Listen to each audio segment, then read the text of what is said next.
Hello friend, welcome to money classes. मैं मनोज संकरी आपका स्वागत करता हूं आपके अपने चैनल मनी क्लासेज में। आप लोग को मालूम है यहाँ वही अपलोड किया जाता है जो डायरेक्ट एग्जाम में पूछता है। आज हिंदी व्याकरण होगा जो इंटर और मैट्रिक दोनों एग्जाम के लिए उपयोगी है, तो इसको देखना ना भूलें। की तरफ चले तो 29 में कर थ का उच्चारण स्थान क्या है। थ का उच्चारण स्थान क्या है, तो इसका सही आंसर होगा दंत। क्वेश्चन नंबर 30 की तरफ चले तो क्वेश्चन नंबर 30 में है व्यंजन वर्णों की कितनी श्रेणियां हैं। तो व्यंजन वर्ण की कितनी श्रेणियां हैं, तो 3 श्रेणियां होती है। क्वेश्चन नंबर 31 की तरफ चले तो क्वेश्चन नंबर 31 में है जिस स्वर का उच्चारण में दुगुना समय लगे, तो 3 गुना समय लगे उसे कहते हैं। क्वेश्चन नंबर 31, जिस स्वर के उच्चारण में 3 गुना समय लगता है उसे क्या कहते हैं। क्वेश्चन नंबर 31 का आंसर की बात करें तो इसका सही आंसर होगा पलूट स्वर। ऑप्शन नंबर डी इसका सही आंसर होगा। क्वेश्चन नंबर 32 की तरफ चलें तो 32 में है हिंदी में अनुमानसिक वर्णों की संख्या होती है। ऑप्शन ए में है 2, ऑप्शन बी में 4, ऑप्शन सी में 5, ऑप्शन डी में 6। तो क्वेश्चन नंबर 32 का सही आंसर होगा ऑप्शन नंबर सी 5 होती है। क्वेश्चन नंबर 33 की तरफ चलें तो क्वेश्चन नंबर 33 में है स्वर संधि के कितने भेद होते हैं। ऑप्शन ए में है 4, ऑप्शन बी में 5, ऑप्शन सी में 2, ऑप्शन डी में है 3। तो क्वेश्चन नंबर 33 का सही आंसर होगा ऑप्शन नंबर बी यानी 5 होते हैं। क्वेश्चन नंबर 34 की तरफ चलें तो क्वेश्चन नंबर 34 में है दुष्कर शब्द का संधि विच्छेद क्या है। इस तरह क्वेश्चन आता है। तो क्वेश्चन नंबर 34 का सही आंसर ऑप्शन नंबर ए हो जाएगा।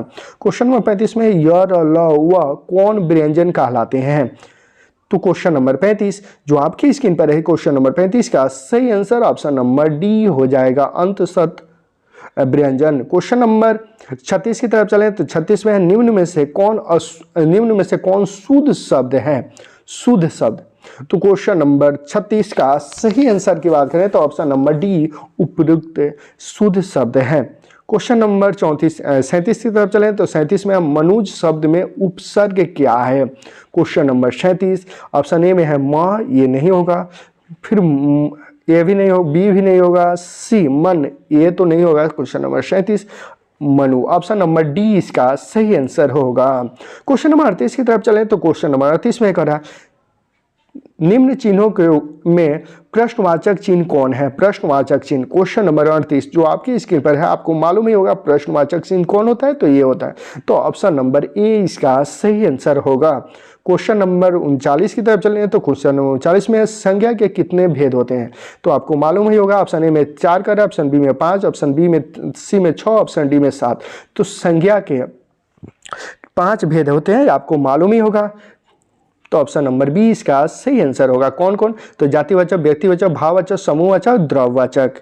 देखिए यहाँ है जातिवाचक, व्यक्तिवाचक, भाववाचक, समूह एक छूट गया है, द्रव्यवाचक। यही 4 को हो गया। एक होता है समूहवाचक। समूहवाचक संज्ञा। इस तरह संज्ञा के कितने भेद होता है, तो 5 भेद होता है।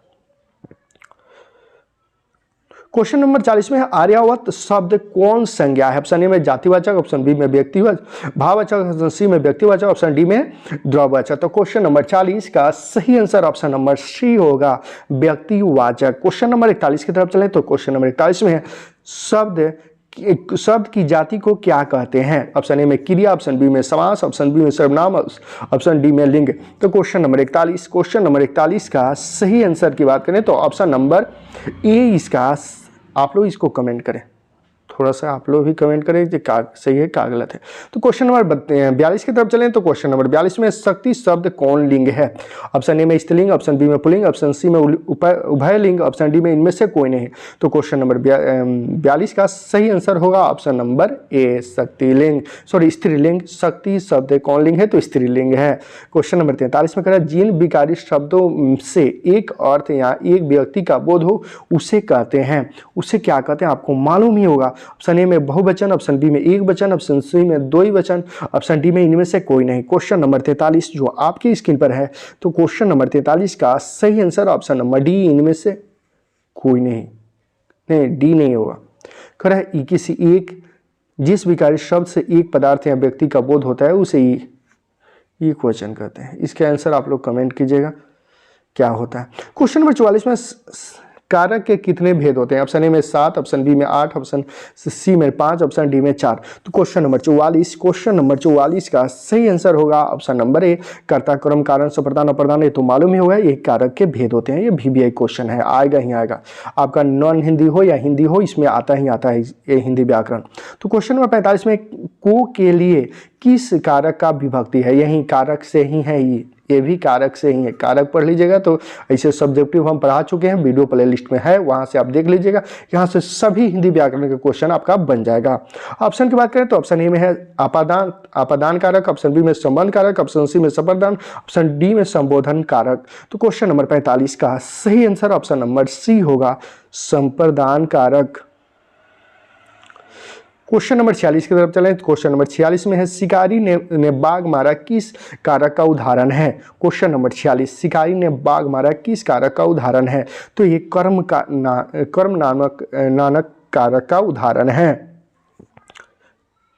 क्वेश्चन नंबर 47, जो ना करे सो थोड़ा किस सर्वनाम का उदाहरण है? ऑप्शन ए में जातिवाचक सर्वनाम, ऑप्शन बी में निजवाचक सर्वनाम, ऑप्शन सी में निश्चयवाचक सर्वनाम, ऑप्शन डी में प्रश्नवाचक सर्वनाम। तो क्वेश्चन नंबर 47 का सही आंसर ऑप्शन नंबर ए, संबंधवाचक सर्वनाम। क्वेश्चन नंबर 48 की तरफ चलें। तो क्वेश्चन नंबर 48 में ऐसा आदमी किस विशेषण का उदाहरण है? गुणवाचक विशेषण या सर्वनामिक विशेषण या संख्यावाचक विशेषण या परिणामिक विशेषण? देखिए, अगर पूछते विशेषण के कितने भेद होते हैं तो यही चारों भेद होता है विशेषण के। तो क्वेश्चन नंबर 48 का सही आंसर की बात करें तो ऑप्शन नंबर बी, सर्वनामिक विशेषण होगा। क्वेश्चन नंबर 49 में करें, धार्मिक शब्द में प्रत्यय क्या है? धार्मिक शब्द में प्रत्यय क्या है? क्वेश्चन नंबर 49 जो आपकी स्क्रीन पर दिख रहा होगा, तो क्वेश्चन नंबर 49 का सही आंसर हो जाएगा इक जो है वो धार्मिक शब्द है। क्वेश्चन नंबर 50 की तरफ चलें। तो क्वेश्चन नंबर 50 में है, जिस क्रिया से इस बात का बोध हो कि कर्ता स्वयं कार्य ना करके किसी दूसरे को कार्य करने के लिए प्रेरित करता है, उसे क्रिया को कहते हैं। उस क्रिया को कहते हैं, क्या कहते हैं? ऑप्शन की तरफ चलें, ऑप्शन ए ही इसका सही आंसर होगा। क्वेश्चन नंबर 51 की तरफ चलें। तो क्वेश्चन नंबर 51 है, मैं घोड़ा भागता हूँ, यह किस क्रिया का उदाहरण है? ऑप्शन ए में अकर्मक क्रिया, ऑप्शन बी में द्विमक क्रिया, ऑप्शन सी में सकर्मक क्रिया, ऑप्शन डी में इनमें से कोई नहीं। तो क्वेश्चन नंबर 51 का सही आंसर अकर्मक क्रिया होगा। क्वेश्चन नंबर 52 की तरफ चलें। तो क्वेश्चन नंबर 52 जो भी कह रहा है, भूत शब्द में प्रत्यय क्या है? भूत शब्द में प्रत्यय क्या है? तो ऑप्शन नंबर डी इसका सही आंसर होगा। क्वेश्चन नंबर 53 की तरफ चलें। तो क्वेश्चन नंबर 53 है, अन्याय शब्द का विशेषण क्या होता है? तो अन्याय शब्द, क्वेश्चन नंबर 53 का सही आंसर अन्यायी, ऑप्शन नंबर सी इसका सही आंसर होगा। क्वेश्चन नंबर 54 की तरफ चलें। तो क्वेश्चन नंबर 54 में है, बाहरी वेश भूषा, पूजा पाठ और कर्म कांड के स्थान पर सरल एवं सच्चे हृदय से राम नाम के कीर्तन पर बल गुरु नानक किस पद में लिखा है? ऑप्शन ए में प्रथम पद में, ऑप्शन बी में द्वितीय पद में, ऑप्शन सी में तृतीय पद में, ऑप्शन डी में इनमें से कोई नहीं। तो क्वेश्चन नंबर 54 का सही आंसर होगा द्वितीय पद में।